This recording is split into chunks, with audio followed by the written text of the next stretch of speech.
I always look at the bright side of the light afterwards, and these lyrics shouldn't be taken literally. They are just lyrics, and it's entertainment after all. They are poetry or whatever. So yeah, maybe I don't want to explain the lyrics too much. I'd like people to read them and to make up their mind about them.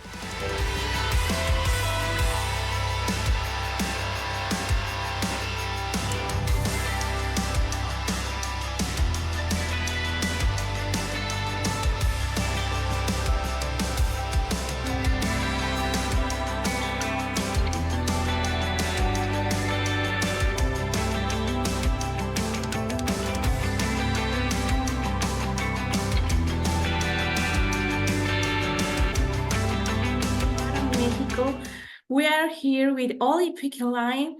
And hello, how are you? Hello, I'm doing all right. Thanks for asking. Weekend is over and another week ahead. So let's begin it with interviews, right? Right. It's difficult for time. It's different. Here is 7 a.m. Okay, but we made it. But it's okay now. Well, it's a pleasure to have you here for an interview for Paramania Media. You are a great bassist, musician, and composer. In Mexico, Amorphis has many fans, and of course, we also follow your career and your other projects. For example, Barren Ear, Manhai, and now Octoploid. Oh yeah. Well, yeah, there's been lots of projects during the career, and everyone has their places and functions. Manhai was a kind of stoner rock, and it was fun to play at times, and of course still is, and it kind of gave lots of freedom for playing wise, because it was trio band. So there was only one guitar, and it was fun to play rock and roll music for change after Amorphis. And then with Barren Earth, it's a little bit closer to Amorphis, and it kind of served my need to come out with more melodic stuff, more complex stuff at some point. And same goes with Octoploid as well, and that's my solo band entirely, and I just wanted to have some kind of platform for my music, for my own music, and to make it in my own terms, and it kind of serves those needs which were met in Barren Earth, where we composed a little bit more complex melodic death metal back in the days. And what is like to go from heavy metal, stoner, melodic to death metal, more aggressive and progressive in your new project? How the approach? I kind of wanted to do them all. I wanted to do some stoner rock and some progressive rock and some melodic death metal as well, and also some alternative psychedelic rock from the 90s. And I wanted to combine them for one project.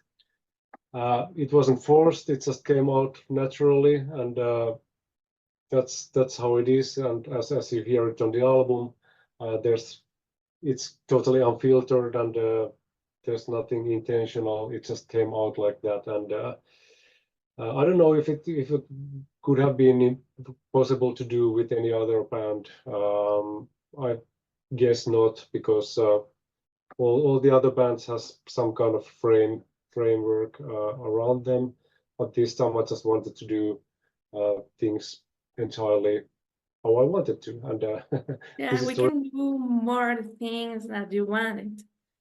Sorry? You can do anything what you want. Exactly. And it's kind of fun thing to do, like to just explore music-wise and do experiments in studio and so forth, and to be in fully responsible in whatever happens throughout the process. Yeah.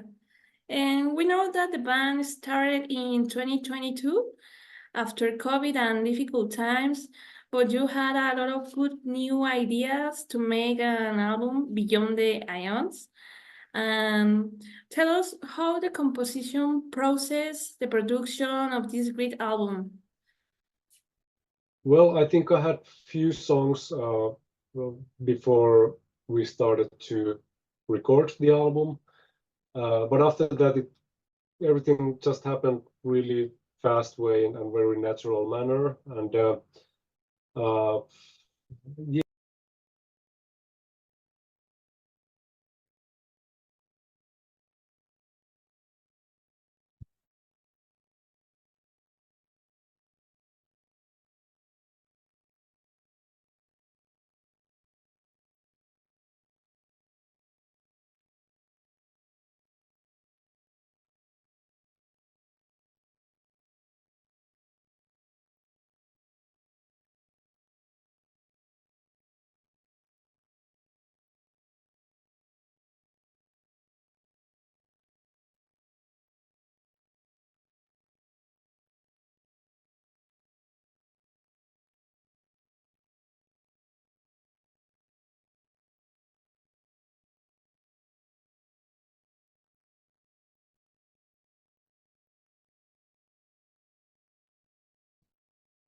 All right. Hi. Yeah. I think the internet is what fail. Yeah, but we can go now. We can hear me. Yes, I can. Yeah. Cool. We can continue. It's okay. Yeah. Can I repeat the question? Yes, Because sure. I think we can finish the answer. Yeah, of course. We know that the band started in 2022 after COVID and difficult times, but you had a lot of good new ideas to make an album beyond the ions. Tell us how the composition process, the production of this great album. Well, I started to compose, say, probably COVID times, and when I found out that there were enough material already, I just thought that okay, this could be an album. So I asked Mikko Pietinen, the drummer, to join me, and we started to record some songs, maybe 4 or 5 songs. We did the basic tracks for those, and meanwhile I kept on composing and put some material together, and yeah, it was kind of smooth process composition wise, and also recording wise, of course, but still it lasted pretty long time. There was nothing special while writing the songs. It was something like really basic stuff which I do every day naturally, and yeah, I just needed to arrange the songs a little bit differently so they wouldn't remind any of my previous bands. But still, that wasn't the problem either, because since there wasn't any kind of framework for this project, I just could explore freely and do whatever I liked. So that was really easy process for me. Yeah, that's cool. And how was the selection of musicians you made to be part of this project? Well, as I said, Mikko Pietinen was the drummer. He's my old friend from Manha Stoner Rock Band, and he was kind of natural choice for me because I like to play with him. He's really a versatile player and a diverse player. He's playing rock and roll, he's playing metal or whatever, and well, I guess he kind of started from new metal back in the days from the 90s, but still he's a nice guy and a really great to play with. And then there's Peter Salonen, who is a young guy, and he's also more of a rock player. For me, I see him as a rock player. He's playing in a band which plays Kingston Wall cover songs in Helsinki, and yeah, he's a fresh face for me and for probably many other people as well. He kind of joined the band in the middle of the process, so we had already recorded pretty much of drums and basses when he joined in, and it was pretty smooth from there on. He just recorded his guitar parts at home. Some of them we did in the studio in Helsinki. Mikko was recording them, and yeah, that was about him. And then there are like a couple keyboard players, both known from Amorphis previously, Kim Ranta, Kasper Mortensson, and I'm really happy to have those guys on the album. They just came in. I just needed to have some keyboards. I did something for myself, but I wanted to have some really proper players as well. And I always wanted to play with Kim again since the 90s, and now it was a perfect timing. And Kasper was a really kind of natural choice because he's a really great player, and it was so straightforward to work with him.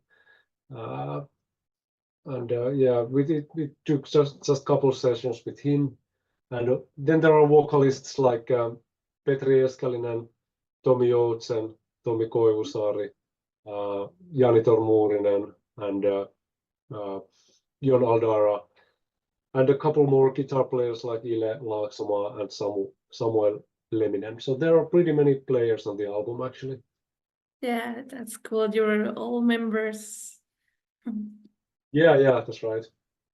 Well, we have already been able to listen to two great songs, Human and Moral, which was a feat with Tommy Joutsen. It's right.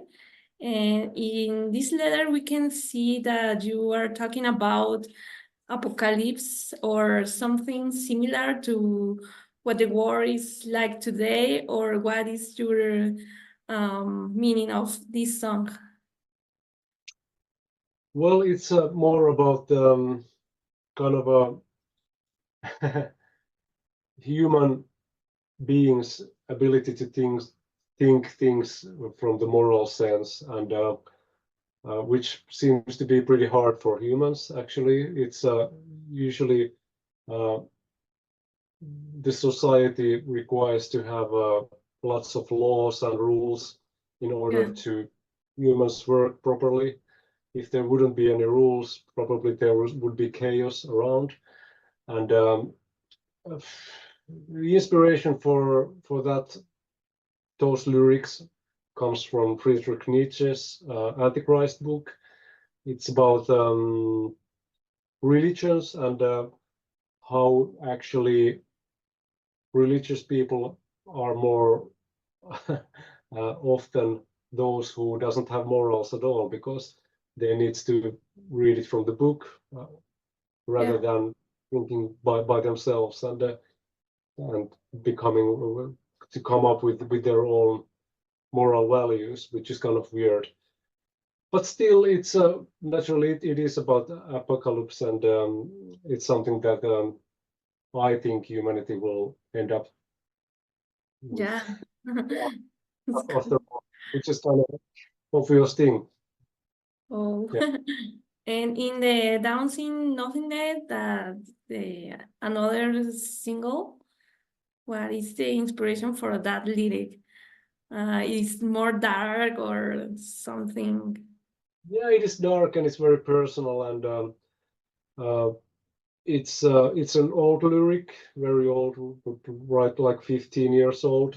I just did those for Manhai band as a demo lyrics back in the days, and I decided to use them in Octoploid, and I did some new verses and some enhancements for the lyrics, and yeah, they are personal lyrics, and I'd like to people read them by themselves and make their own interpretations, and yeah, probably to think about how would they relate to their lives. Yeah, yeah, it's for think about by yourself, by our lives, by our way, the bad things, the good things in our lives, maybe Yeah, definitely. introspection, maybe. Yeah, there are some dark themes in it, but it's still, I'm not a kind of gloomy guy. I always look at the bright side of the light afterwards, and these lyrics shouldn't be taken literally. They are just lyrics, and it's entertainment after all. They are poetry or whatever. So yeah, maybe I don't want to explain the lyrics too much. I'd like to people to read them and to make up their mind Yeah, about them. yeah, but it's very interesting to know the entire context behind the lyrics of this album. It's really interesting. Yeah, of course. And we know that you have visited Mexico. What has been the reaction of your fans, your experience in our country, or how do you see our country? Well, I've always enjoyed being in Mexico. I think we played there first time in 1999, uh, in some festival, indoor festival. No, probably it was earlier than that, but still, during the 90s, we already played 2 times in Mexico, and yeah, it's a kind of great food and great people and lovely weather, and it's always nice to visit different cultures, in my opinion. And Too different. yeah, really different, but it's still not too different. Well, for example, if you go to El Paso in the US, it's pretty much the same there. So I probably like the food the most, and It's more spicy. No? so The food is more spicy here. yeah, but yeah, not too spicy for my taste. Of course, there's great beer and yeah, other drinks, tequila and stuff like that. But still, Yeah. the most important thing for me are the human beings and people there. I really enjoy meeting new people, and Mexico always had the greatest fans, uh, one of the greatest audiences in the Yeah. world. And with the tequila. The hangover. Me too as well. Cool. And there are tour plan with Octoploid in Latin America. Well, if there's a demand, of course, we are willing to come over there. We are planning to do some shows next year, and hopefully, if we are invited to Mexico, we are more than happy to come over. Yeah, that's cool. It was come here. Yeah, it would be And great. yeah. And what would you say to the new generation who wants to dedicate themselves to music? What advice will you give them or something? What do you mean, like advice or whatever? Um, Maybe it's difficult career or sacrifice something, family, Yeah, well, times. yeah, it's not always easy. It's very often pretty difficult as well. It's lots of traveling and playing in pretty small shitholes as well. Of course, there are better places too, but but sometimes it's really when you're tired and having jet lag and going to really lousy venue, it's sometimes pretty depressing. But whenever there's a show coming, it's a game changer for the day. And of course, it's a bummer to stay away from the family. It's in this profession, you have to skip many things like funerals or weddings or whatever, because we have to be on tour. We cannot just like cancel the tour if something happens, you know. Yeah. But still, you have to really enjoy doing it, and you have to be really determined to do it. And well, at this stage, I think we don't have anything else to do than playing in a band, and we are in pretty good position generally. If you compare to many other bands? So we just need to be really grateful that we are able to do what we are doing. Yeah, it's I think it's difficult, but you when the public with the fans, it's Definitely, it's fans are thing. yeah, cool. And what musicians have inspired you, or who are your favorite bassists? Well, if I start from the 70s, I'd say like Kiss and Gene Simons, of course, and Yeah. AC/DC, and maybe King Crimson, Pink Floyd, Emerson, Lake Palmer, maybe Cool. some jazz musicians like Miles Davis and John Coltrane as well, and Mahavishnu Orchestra. And from the 80s, I'd say Metallica and Accept and Slayer, and I could go on for a couple of days with these lists. Anthrax was great back in the 80s, of course, and but then there became bands like Morbid Angel, Entombed, and Bolt Thrower, for example.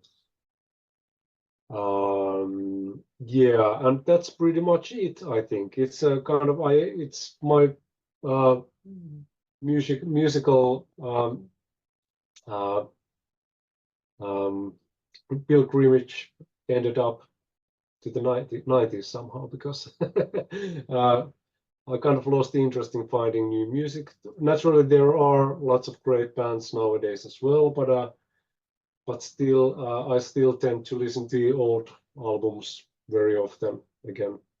Yeah, and you take some class with anybody that you. Well, when I was a little kid, say 8 years old, I went to violin class and I read some theory because of that. And also, I was in a music class when I was in school from 7 years old until 12 or something. And yeah, I learned some theory there and played bass in the orchestra and whatever, we sang a lot and so forth. So that's my story when I was a kid, and then of course we started to play in the bands and to learn the music and composing and playing, especially through that. So that's my school of rock. Yeah. Yeah. It's what you mean. So and then it's like it's optional to keep on studying. You can go to whatever high school or what do you want to learn. Like it's like it's up to you. So but I didn't study music after that. I just went to we just played music after the school ended. Cool.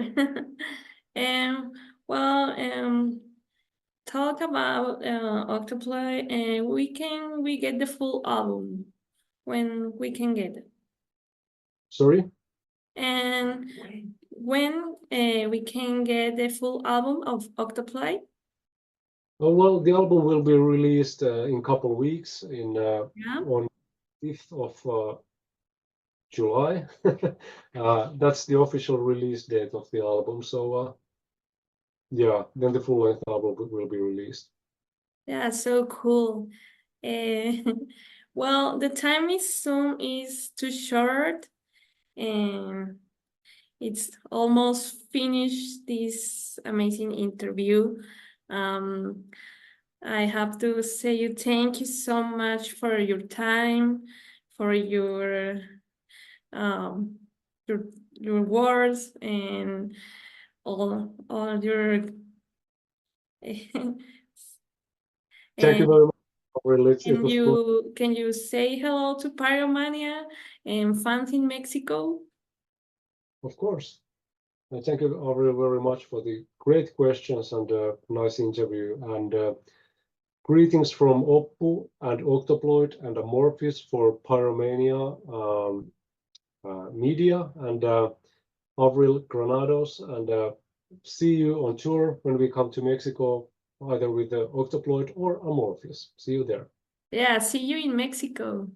Yes, definitely. Have a nice day. Same here, Avril. Thank you very much for the interview. Thank you. Bye-bye.